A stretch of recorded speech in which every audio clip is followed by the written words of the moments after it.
జోగి రమేష్ తప్పు చేశాడు, అరెస్ట్ చేశారు, లేదా డైవర్షన్ చేస్తున్నారు తొక్కిసలాట అంశం నుంచి. తప్పు చేశాడు, అరెస్ట్ చేశారు, డైవర్షన్ చేయడానికి అరెస్ట్ చేశారు. రెండింటిలో కామెంట్ చేయండి.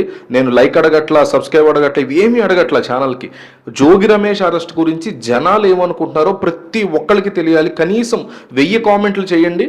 జనం ఏమనుకుంటున్నారో కూటమి ప్రభుత్వానికి తెలియాలి, జోగి రమేష్ కుటుంబానికి తెలియాలి, జోగి రమేష్ అంటే వైసీపీ పార్టీ వాళ్ళకు కూడా తెలియాలి. సో మిస్ అవ్వకుండా కామెంట్ అయితే చేయండి. జోగి రమేష్ అనేటువంటి వ్యక్తి మీద మొన్నటి నుంచి కూడా ఆరోపణలు గుప్పిస్తోంది కూటమి ప్రభుత్వం. నకిలీ లిక్కర్ కుంభకోణం ఏదైతే బయటపడిందో ఆ లిక్కర్ కుంభకోణంలో దొరికిన వాళ్ళు తెలుగుదేశం పార్టీకి సన్నిహితంగా ఉండేటువంటి ఈ gang. Already Telugu Desam party leader కూడా ఉన్నాడు, ఆ వ్యక్తిని సస్పెండ్ చేసింది పార్టీ.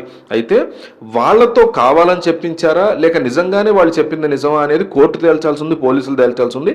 బట్ వాళ్ళు చెప్పింది ఏంటంటే మొన్నటి వరకు తెలుగుదేశం పార్టీగా ఉండి తెలుగుదేశం లీడర్లుగా ఉండి వ్యక్తి అయితే ఒకళ్ళిద్దరు పారిపోయారు కూడా ఆఫ్రికా.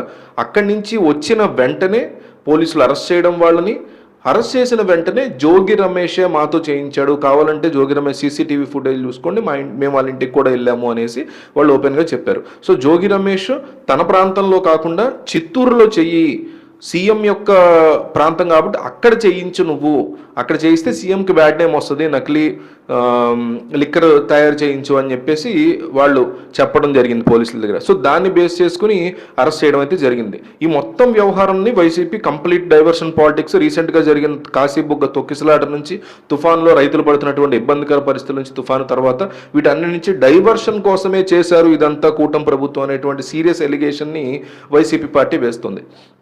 అంటే న్యాయస్థానాలు, కోర్టు.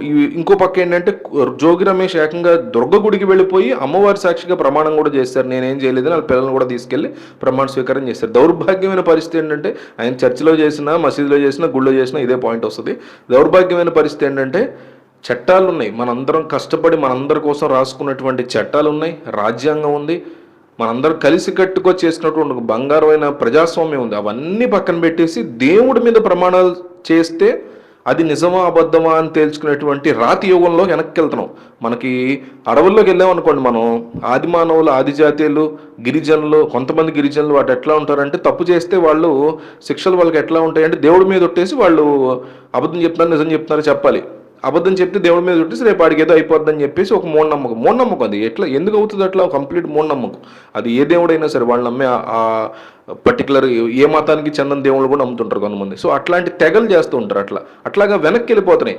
నేను ఏ తప్పు చేయలేదు, మీరు సిబిఐ విచారణ ఏమన్నాడు ఆయన, నేను దాన్ని మెచ్చుకుంటా.